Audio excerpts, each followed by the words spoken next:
On poursuit notre série sur comprendre la musique.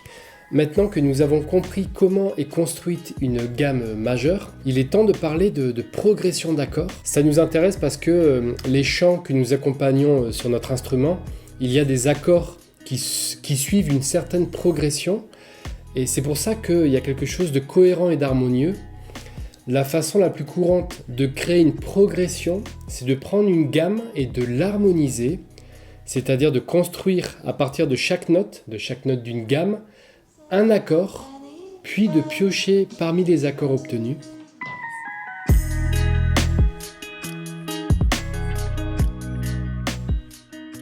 On va prendre une gamme, par exemple la gamme de Sol majeur, donc on l'a vu dans la vidéo précédente, Sol, La, Si, Do, Ré, Mi, Fa dièse. La première étape, c'est qu'on va numéroter.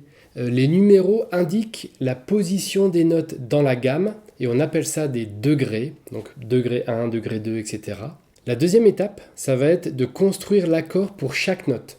Pour l'instant, on se limite à ce qui est le plus répandu, à savoir des accords basiques, donc les accords à 3 notes. Et le principe, ça va être le suivant. À partir d'une note, on va en rajouter 2 autres. On va prendre une note sur 2.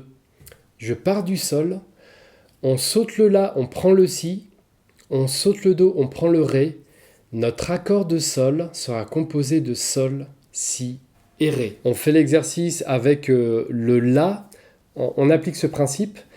Pour le La, un accord sur 2, ça nous donne le Do et le Mi. Donc notre accord de La, ce sera La, Do, Mi. Et pour terminer, pour le Mi, alors je vous rappelle qu'on revient au début. Pour le Mi, on va prendre le Sol et le Si. La troisième étape, ça va être déterminer quel accord on a obtenu. Là, nous voyons des accords basiques à 3 notes, mais pour chaque tonalité, il y a un principe que je vous donne tout de suite et qui sera expliqué plus tard. Mais sur les 7 degrés, les degrés 1, 4 et 5 sont majeurs. Pour notre tonalité de Sol, nous aurons donc un Sol majeur, un Do majeur et un Ré majeur. Et les degrés 2, 3 et 6 seront mineurs. Pour une tonalité de Sol, donc nous aurons un La mineur, un Si mineur et un Mi mineur. Et le degré 7, il est particulier, un peu plus complexe, beaucoup moins utilisé. Il sera mineur 5 bémol. Ça se note comme ça, M5B. On verra ça aussi un peu plus tard. Pour un chant en tonalité de Sol, dans 90% des cas, vous rencontrerez les accords suivants.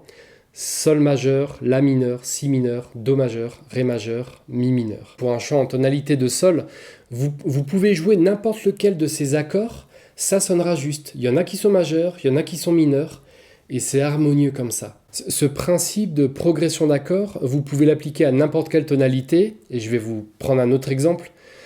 Pour un chant en tonalité de Mi, donc là je vous mets les degrés de la tonalité de Mi, dans 90% des cas, vous allez rencontrer les accords suivants, Mi majeur, Fa dièse mineur, Sol dièse mineur, La majeur, Si majeur, Do dièse mineur. Ainsi que le Ré dièse mineur 5 bémol que l'on croise rarement, mais qu'il est intéressant de connaître. Voilà quelques premiers éléments sur la construction des accords. Je vous dis à bientôt ou à tout de suite pour le prochain épisode.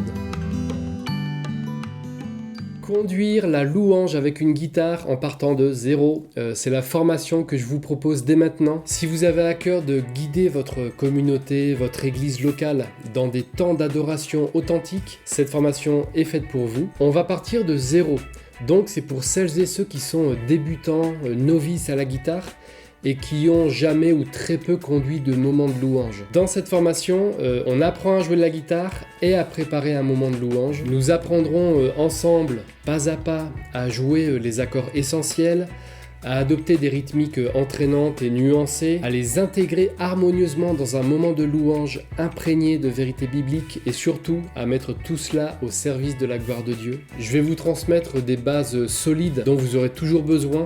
Ce sont des choses que j'aurais aimé connaître plus tôt d'ailleurs, à l'époque où j'apprenais la guitare. Ça m'aurait fait gagner quelques années d'apprentissage. J'ai préparé pour vous plusieurs moments de louange qui nous permettront de travailler efficacement un ensemble de chants dans diverses tonalités. Vous apprendrez également à chanter et à jouer de la guitare en même temps et à être plus à l'aise dans la prise de parole en public.